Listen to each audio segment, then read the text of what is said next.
తెలుగు వారి #1 choice Telugu matrimony.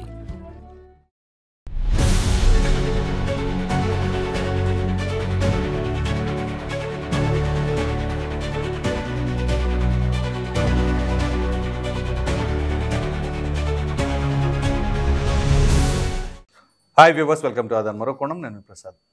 Chevireddy పిఏలపై పోలీసులు ఇచ్చిన రిమాండ్ రిపోర్ట్ ఇదే. విషయం ఏంటి అంటే, చెవిరెడ్డి భాస్కర్ రెడ్డి ఉన్నాడు కదా, మాజీ ఎమ్మెల్యే. ఆయన మొన్న కూడా పోలీసు విచారణకి వెళ్తా మామూలుగా కాదు, అవాక్కులు చవాక్కులు, నా పైన అక్రమంగా కేసులు పెడతారా, నన్ను కక్షపూరిత ధోరణితో ఈ రకంగా చేస్తారా, ప్రతిదానికి మూల్యం చెల్లించుకోక తప్పదు, పైన భగవంతుడు ఉన్నాడు, అది ఇది అని చెప్పేసి మామూలుగా కాదు, గట్టిగా అరిచాడు కదా. సో ఆయనకు సంబంధించిన పిఏలు ఇద్దరిని మధ్యప్రదేశ్లోని ఇండోర్లో అదుపులోకి తీసుకున్నారు కదా పోలీసులు. ఎవరు? బాలాజీ కుమార్ యాదవ్, నవీన్ కృష్ణ.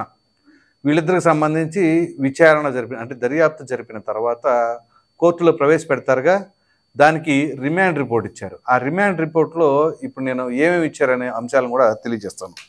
సో ప్రధానంగా అసలు ఈ బాలాజీ యాదవ్ అనే వ్యక్తి బెవరేజెస్ కార్పొరేషన్ లిమిటెడ్ దాంట్లో ఒక ఎంప్లాయ్. కానీ చెవిరెడ్డి భాస్కర్ రెడ్డి దగ్గరే అంటి పెట్టుకొని ఉంటాడు. ఇక ఆయన బెవరేజెస్ కార్పొరేషన్ అంటే చెవిరెడ్డి భాస్కర్ రెడ్డి అన్నట్టు. తర్వాత ఈ నవీన్ కృష్ణ అనే అతనేమో తనకి పిఏ చెవిరెడ్డి భాస్కర్ రెడ్డికి. సో వీళ్ళిద్దరూ ఎంత నమ్మకస్తులు అంటే ఏ విషయమైనా అప్పచెప్పచ్చు. సో ఈ ముడుపులకు సంబంధించిన వ్యవహారంలో వీళ్ళే ఆ లావాదేవీలన్నీ కూడా 8 నుంచి 9 కోట్ల రూపాయల వరకు అనేక సార్లు వీళ్ళు డబ్బును తరలించారు. ఆ విధంగా ఎంత మొత్తం తరలించారంటే సుమారుగా 200 నుంచి 250 కోట్ల రూపాయల వరకు. సో అంటే ఎన్నిసార్లు వీళ్ళు తరలించారో అర్థం చేసుకోండి. అయితే ఇక్కడ ప్రధానంగా హైదరాబాద్ నుంచి తాడేపల్లి నుంచి మళ్ళీ చిత్తూరు, ప్రకాశం జిల్లాలకి ఈ డబ్బు తరలించడమే కాకుండా చెవిరెడ్డి భాస్కర్ రెడ్డి ఏం చెప్పారు, అధికారంలో ఉన్నది మనం, సో మన వాహనాన్ని ఎవడో ఆపడో, ఏదైనా ఆపితే నేను చూసుకుంటాను, మీకెందుకు, మీరు వెళ్ళండి అని చెప్పేసి వాళ్ళకు ఒక ధైర్యాన్ని నింపాడు. సో వీళ్ళతో పాటుగా గన్మ్యాన్ గిరి ఉన్నాడు కదా, గన్మ్యాన్ గిరి. ఇక్కడ డ్రైవర్ ఎవరు? రామరాజు. ఆయన ఎవరు? తొడా డ్రైవరు. పైగా వెహికల్ ఏంటి? అది తొడా వెహికలే. ఆ వెహికల్ నెంబర్ AP39BV3259. సో ప్రభుత్వ వాహనానికి సంబంధించిన దాన్ని కూడా వీళ్ళు ఆ ముడుపులు చేరవేసుకోవడానికి ఉపయోగించారు. సో ఆ విధంగా ఎన్నికలలో డబ్బులు ఖర్చు పెట్టిందంతా కూడా ఈ లిక్కర్ దాంట్లో సంపాదించిందే. సో అంటే ఇప్పుడు ఈయన ఈ ప్రకాశం జిల్లాకు సంబంధించి ఒంగోలు ఎంపీగా పోటీ చేశారు కదా చెవిరెడ్డి భాస్కర్ రెడ్డి. సో ఆయన పార్లమెంటరీ పరిధిలో ఉన్నటువంటి 7 నియోజకవర్గాల్లో ఎమ్మెల్యే అభ్యర్థులకి డబ్బులు ఈయనే పంచాడేమో, ఆ రకంగా డబ్బులు తెప్పించి. పైగా చెవిరెడ్డి భాస్కర్ రెడ్డి ఏ రకంగా అంటే చాలా గట్టిగా మీకెందుకు నేను ఉన్నానని చెప్పేసి ఆయనకు అత్యంత నమ్మకస్తులు ఎవరంటే వీళ్ళిద్దరే. సో అందు గురించి ఈ యొక్క డబ్బు తరలింపు ముడుపుల వ్యవహారం అంతా వీళ్ళిద్దరికీ అప్పచెప్పారు. పైగా ఇక్కడే కీలకమైన అంశం ఏంటి అంటే, అసలు వీళ్ళు ఎక్కడెక్కడ నుంచి ఎంతెంత ఏ రోజు మొత్తం తరలించారు అనేది ఇంకా లోతుగా కూడా దర్యాప్తు చేపట్టాలి, విచారణ చేపట్టాలి అని చెప్పేసి పోలీసులు భావిస్తూ ఉన్నారు. బహుశా ఒకవేళ కోర్టు కనుక రిమాండ్కి పంపిస్తే, ఆ రిమాండ్కి పంపించిన తర్వాత మళ్ళా కస్టడీకి అయితే పోలీసులు అడిగే అవకాశం అయితే స్పష్టంగా కనిపిస్తూ ఉంది. సో ఎందుకంటే దీనికి లోతుగా ఇంకా ఎవరెవరో ఇన్వాల్వ్మెంట్ ఉంది, ఎంతెంత ఏం చేశారు ఏంటి అని చెప్పేసి.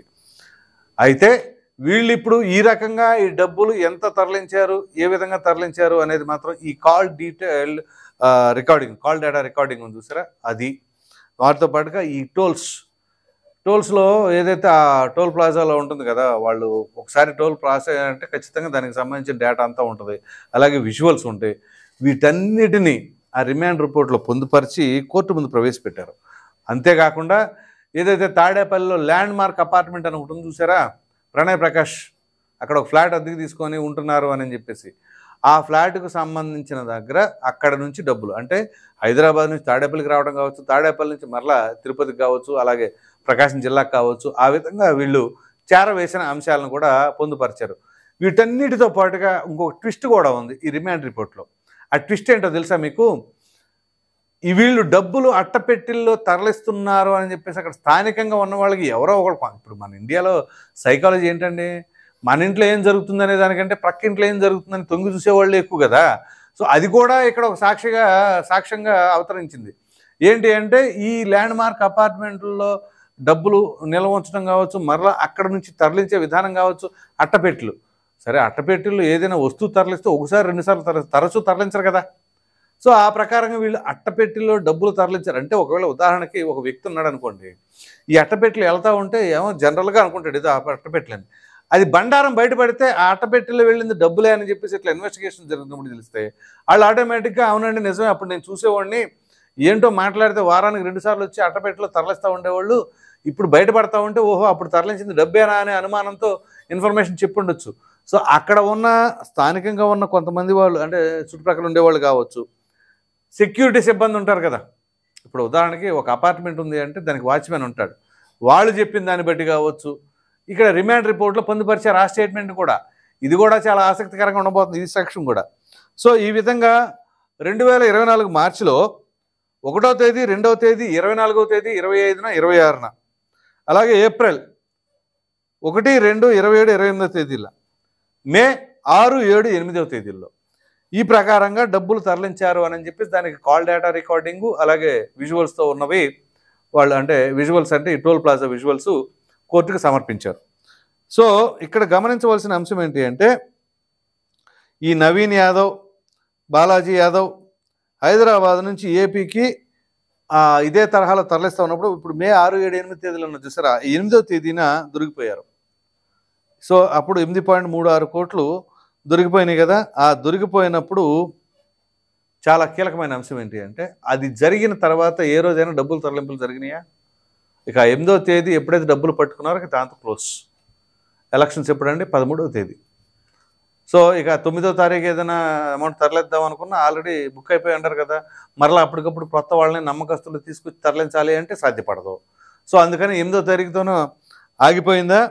ఇదంతా ఒక ఎత్తు అయితే వెంకటేష్ నాయుడు ఉన్నాడు కదా, మన ఎవరు చెవిరెడ్డి భాస్కర్ రెడ్డికి అత్యంత సన్నిహితుడు.